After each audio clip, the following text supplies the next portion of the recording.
Good afternoon and welcome back, pub patrons. This week we're going to be making some more New Orleans themed cocktails that we served in our campaign.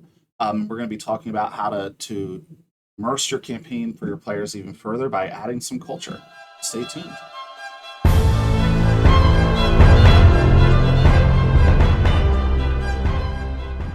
First, let's talk about the sort of lore within the campaign for where this seemed necessary. So within the sessions, the players were entering an area called the Wildlands, and the Wildlands in this campaign setting is one of 9 constituent regions, and it's the only region that's really completely ungoverned. And I like to think of regions by alignment, like how would the typical denizen of that region behave, and the for the Wildlands, the alignment that I ascribe is chaotic evil, right? So just to give a little history of the Wildlands, once upon a time, hundreds of years ago, it used to be a lush forest, and it was coterminous with the Feywild, right? A lot of elves lived there, and if you're familiar with the history of the Raven Queen, there was some conflict that broke out, and the Raven Queen in this campaign universe, when she had tried to achieve apotheosis, the ritual was corrupted, and it ripped a hole in the fabric of the forest, really brought in the Shadowfell, which is where her and her Shadowcar Kai followers end up going. And she became the entity that she is today. But what it did to the forest is it left these sort of rips in the fabric of reality where the Shadowfell could sort of creep through and infect the land. So what was once a lush forest became this very gothic, spooky, filled swamp area, right, with lots of reptiles, crooked looking trees. Some of the denizens there might be Jaren flesh eating halflings, orcs. You might find an aberration like a mind flayer there. That's pretty common, right? So just a place that, as a player, it might be ominous and you might be reluctant to go in there. The other side of that is, folks, it's not uncommon for folks to wander through the Wildlands and find themselves in the Shadowfell or one of the Shadowfell demi-planes. So that's, and within this specific campaign, what the players were doing was they had a quest and adventure to go into the Wildlands and slay a black dragon, right, a skull dragon that had been breathing acid and causing problems for some of the settlements that are besides that swamp. Classic D&D adventure, their prize was going to be a lordship, right? So this was sort of the capstone for our first act within the session: go slay the dragon and get the noble title. So it was pretty cool. So within the game, how we try to bring in immersion is when we think about swamp and gothic and spooky and those types of things, we really try to borrow themes from New Orleans culture. So we served chicken and andouille sausage gumbo, which was delicious that day. We served what's called cracklin, which is a sort of a spiced pork belly bacon dish that it's delicious and has lots of good spices. And then for our drinks of the week, as we like to do, over the course of the 2 sessions, we did a Sazerac, and then we did Absinthe, right? So 2 classic New Orleans drinks. In terms of the resource that we use for these drinks, so me and my wife are a huge fan of New Orleans. So we have this book, New Orleans Cocktails by Sarah Baird. It's a fantastic book. It not only has cocktail recipes for, scores of different drinks that you might find in New Orleans, but it also has history. It has what local bars, you want to go to when you're down there to get these cocktails. So a really great resource that we're borrowing from today and that we, again, use to immerse our session. Huge fan of New Orleans. My favorite spot is the Hidden Vampire Speakeasy Potions. It's not hidden anymore because I just told you about it, but we love going down there, doing ghost tours, doing swamp tours, all sorts of stuff. So we thought we'd bring that into our game. So first, we're going to start with the Sazerac. And for the Sazerac, you need rye whiskey. Any rye whiskey will work, but I like Bullet. We're going to need a little bit of absinthe, some peychaud bitters, and then we're going to need a lemon for the garnish. Right? So to start off, I'm going to take a rocks glass.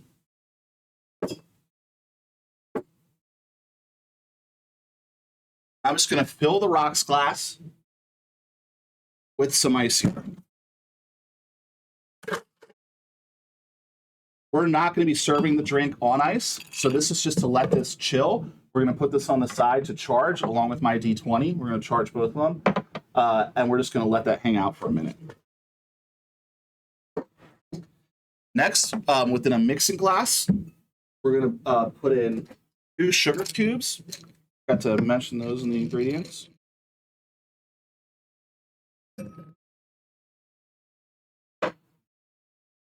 And on the sugar cubes, we're going to put about 3/4 of an ounce of the absinthe.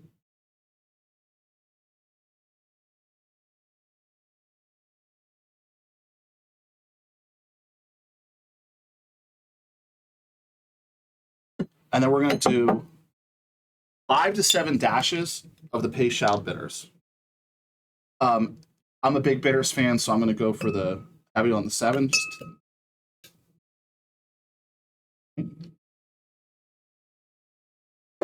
And then what we're going to do is we're going to take our muddler and we're going to muddle that all together. So the Sazerac is they consider it one of the nation's first cocktails, or they'll probably tell you the first.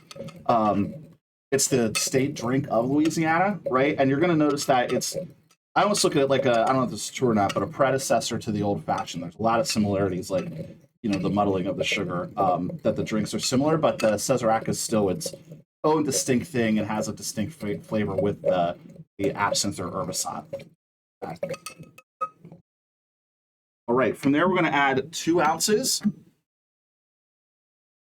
of the bourbon.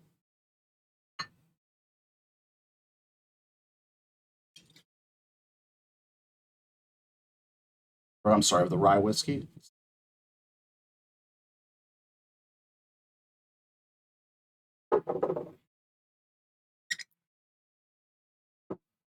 And we're just going to continue to muddle.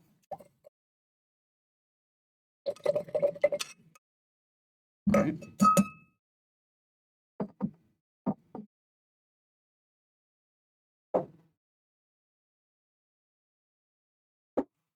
And from here, we're going to add our ice.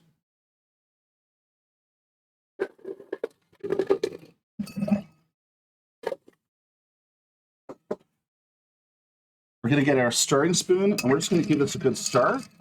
We're going to end up filtering the ice out. So we really want to just make sure we're diluting some of the ice with the rye whiskey, and that we're giving this drink a nice chill.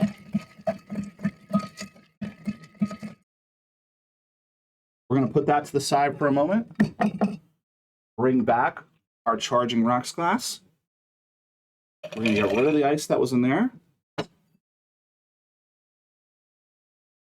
We're going to take another 3/4, or probably do about 1/2 ounce here of the absinthe. And what we're going to do is we're just going to coat this glass in the absinthe, right? We're going to give it a bit of a rinse. So we're going to swish this around, make sure it really gets all over the glass there, right? And then we're going to dump the excess. So we just have this nice rinsed glass.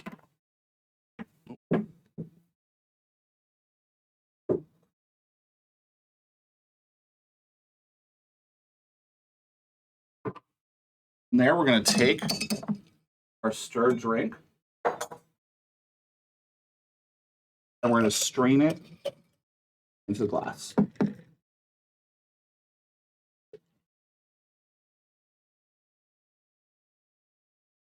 Last step, we're going to add our lemon peel for the garnish. Grab our lemon here.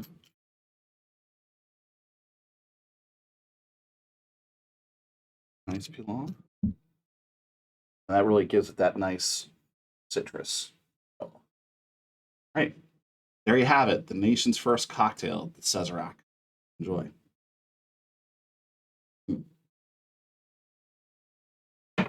All right.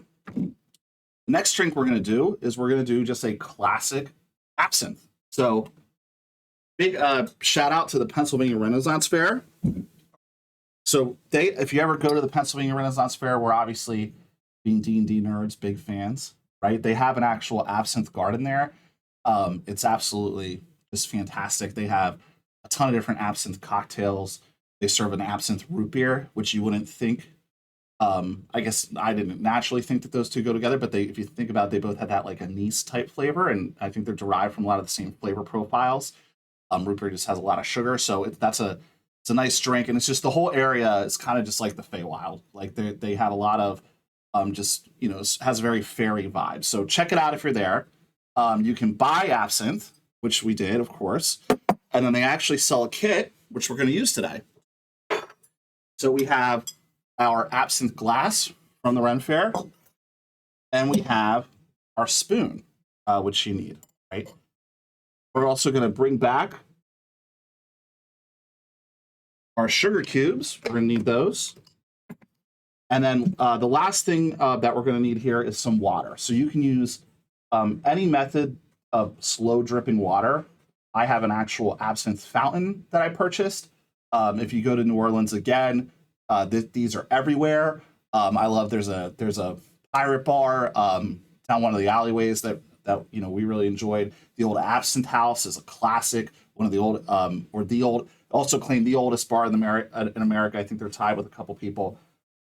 So just everywhere you go down there, you're going to get some absinthe, and they're going to have these big absinthe fountains. So we have a little one for our house here. All right, you're going to start by adding just an ounce of absinthe to your glass. And absinthe is, as I'm sure you're aware just from culture, very strong, right? Like it's a very strong drink. So this is about 70% alcohol by volume, the Ren Fair one. So very high proof. So not something you need a ton of. An ounce will do the trick.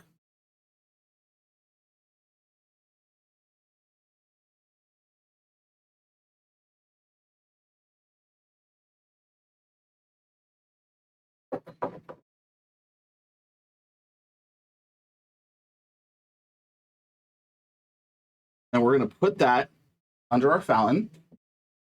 And we're going to, we have our fountain chilled here with ice water. We're going to take our absinthe spoon, rest it on the glass. We're going to take a sugar cube and rest it right on the spoon. Right? And then the idea here is you want it to slow drip about 4 to 5 ounces of water over the sugar cube. Let it dissolve and fall into the glass.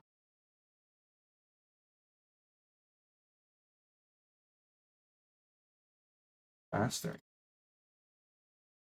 Right. And then the effect that this creates is you see the when the sugar hits the water, it starts to cause this like foggy cloudiness, and that's actually where the whole sort of fairy lore allegedly comes from, right? Like you see when you're looking at the glass, especially if you're probably on your second or third absinthe, it looks like the fairies are dancing within the liquid, which is pretty cool. Some folks, they'll light the sugar cube on fire. According to our book, that's not how it's classically done. That's might be more of a tourist thing, but again, like do whatever you want. If you want to light it on fire, if that works for you, then that's good for you. So when we're done here, we're going to take a spoon, we're going to stir sugar a little bit, and there you go. It's a classic absinthe drink, and you can see the sugar has made it a little more foggy where it was clear. All right. Thanks for tuning in. Hopefully those are some recipes that you can bring into your game. Once again, to just immerse your players, add a little real life element to the story. And I think the main lesson is just we're always just trying to think of ways to bring things that are in the game to life, whether it's with food, whether it's with cocktails, whether it's with something in the environment like a fog machine that we can deploy. So hopefully that's something that maybe you can take away and bring into your game or just local party. All right, thanks everyone for tuning in. Check back soon for more drink recipes.